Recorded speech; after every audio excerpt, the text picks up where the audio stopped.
ഈ പറയുന്ന reporter T വിയുടെ ഉടമകളുടെ യോഗ്യതകൾ എന്തൊക്കെയാണ്? ഒരു മാംഗോ ഫോൺ, 3 ദിവസം വരെ ചാർജ് നിൽക്കുന്ന ഒരു ഫോണ് കേരളത്തിൽ വിപണിയിൽ ഇറക്കുന്നു എന്ന് പറഞ്ഞ് വലിയ പ്രഖ്യാപനം നടത്തി സച്ചിൻ ടെണ്ടുൽക്കറെയും അതുപോലെ തന്നെ അമിതാഭ് ബച്ചനെയും ഒക്കെ ബ്രാൻഡ് അംബാസിഡർമാരാക്കി എന്ന അവകാശവാദം ഉന്നയിച്ച് ഒരു പ്രഖ്യാപനം നടത്തി. മാംഗോ ഫോൺ വന്നോ? കേരളത്തിൽ മാംഗോ ഫോൺ ഉണ്ടോ?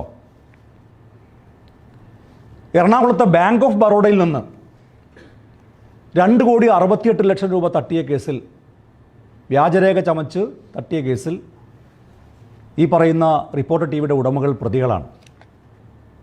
സ്റ്റേറ്റ് ബാങ്ക് ഓഫ് ട്രാവൻകൂറിൽ 13 കോടി രൂപ വ്യാജരേഖ ചമച്ച് തട്ടിയ കേസിൽ അന്വേഷണം നേരിടുന്ന വ്യക്തിയാണ്. ഹോളിഡേ ഇൻ എന്ന് പറയുന്ന ഹോട്ടൽ, കൊച്ചിയിലെ ഹോട്ടൽ, ഈ പറയുന്ന ആളുകളുടെ ഭാര്യമാരുടെ പേരിലാണ് കേസുള്ളത്. 100-ലധികം കോടി രൂപയുടെ തട്ടിപ്പുമായി ബന്ധപ്പെട്ട കേസിൽ പ്രതികളാണ്. കളമശ്ശേരി പോലീസ് സ്റ്റേഷനിൽ ഒരു അനിൽകുമാർ കൊടുത്ത ഒരു പരാതി, ഒരു ലോറി കൊടുക്കാമെന്ന് പറഞ്ഞിട്ട് 21 ലക്ഷം രൂപ തട്ടിയ കേസിലെ പ്രതികളാണ്. മുട്ടിൽ മരം മുറി കേസ് എല്ലാവർക്കും അറിയാവുന്ന കാര്യമാണ്. അതിൻ്റെ FIRന്റെ കോപ്പികളൊക്കെ എൻ്റെ കൈവശമുണ്ട്. എന്താ കുറ്റപത്രത്തിൽ പറയുന്നത്? പാവങ്ങളായ കർഷകരെയും ആദിവാസികളെയും ഒക്കെ പറഞ്ഞു പറ്റിച്ച്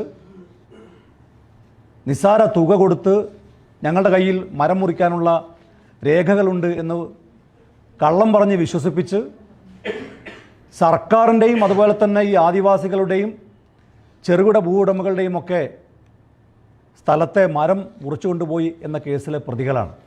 അതുപോലെ മീനങ്ങാടി പോലീസ് സ്റ്റേഷനിൽ 11 കേസാണ് ഇവർക്കെതിരെ ഉള്ളത്.